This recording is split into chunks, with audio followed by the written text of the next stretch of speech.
This is Virgil Ortiz, and you're watching REED-BBS.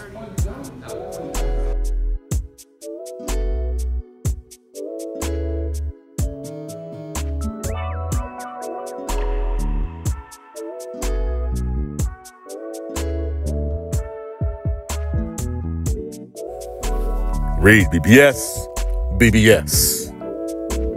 The Day of Reckoning, December 23rd, Riyadh, Saudi Arabia.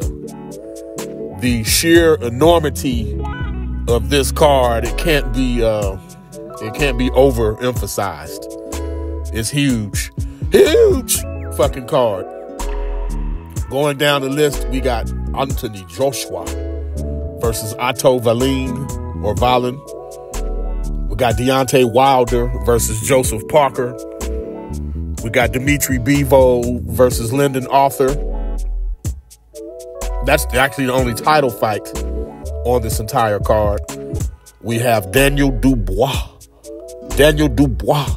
versus Chunky Gerald Miller.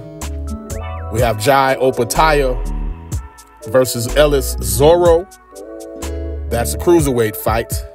We have Frank Sanchez versus Junior Fa. We have Makhmadov versus Kabayel. That's another heavyweight fight. Filip Ergovich. He's on the undercard.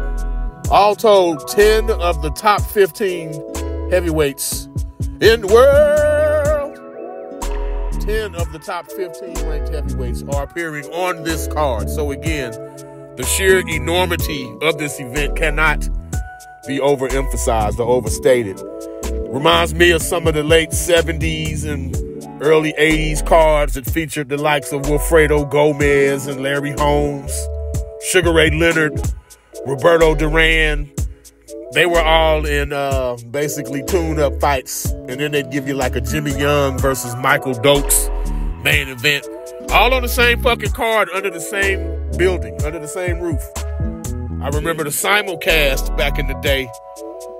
It was a Larry Holmes fight. Hearns fought on it. Arguello fought on it. Then they had Eddie Mustafa Muhammad versus Marvin Johnson.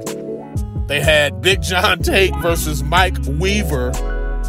And Sugar Ray Leonard versus Dave Boy Green. Now, these events took place in 3 different states. But I remember that was an ABC simulcast. So all of those came on in various order on one viewing night. Of course, we got the late 80s, early 90s cards, the Don King cards, where you'd have like a Julio Cesar Chavez Sr., fucking Terry Norris, Michael Nunn would get snuck onto some cards. You get Finito Lopez, like all these people on the same card, or the Tyson cards. Tyson, Christy Martin. You get Gerald McClellan, Julian Jackson, Keith Holmes. You know what I'm saying? Like fucking stacked ass cards. And that's what this is, man.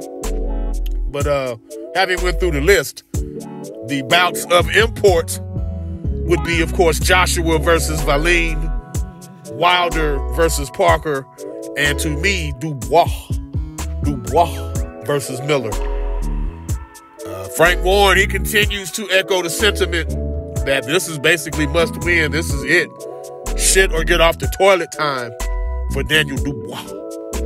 And with Miller, you got the right foil. He's going to shit talk him endlessly. He has been, although at the presser, Dubois kind of caught Miller off guard, basically saying, "Hey, big baby, every baby has a daddy. I'm gonna beat you like I'm your daddy."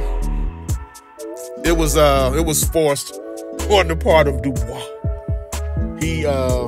He's very much, when he tries to talk shit, it's like a child, a preschool or elementary school child trying to convince the big bad bully that I'm game for this, I'm down. But this is a shit to get off the toilet moment for Dubois. No excuses. Now the question is, with not 1, not 2, but I believe as many as 3 failed PED tests, what type of condition is Chunky Gerald in terms of stamina? Despite his build, My man could always throw a lot of punches for a lot of rounds. Now that he's being monitored, I'm assuming and hoping as close as any boxer on God's green earth, based on past history. The fact that he should not be able to cheat, we'll see how that impacts him and his fighting abilities. But I'm going to go ahead and take Miller. I have no faith in Dubois anymore, so give me Chunky Gerald in that one. I'll still got to think on Joshua versus Valine and Wilder versus Parker, though, and I'll lace you up with my final prediction on those two. But yeah, the sheer enormity of Day of Reckoning. This card is as close as contemporary boxing can or will get to the days we're all nostalgic about. REED-BBS, BBS. Blackbird Sugar, Bachelor's in Boxing Studies. Television! Fred Sanford of the Fistic Arts. When all is said and done, there's nothing left to say or do.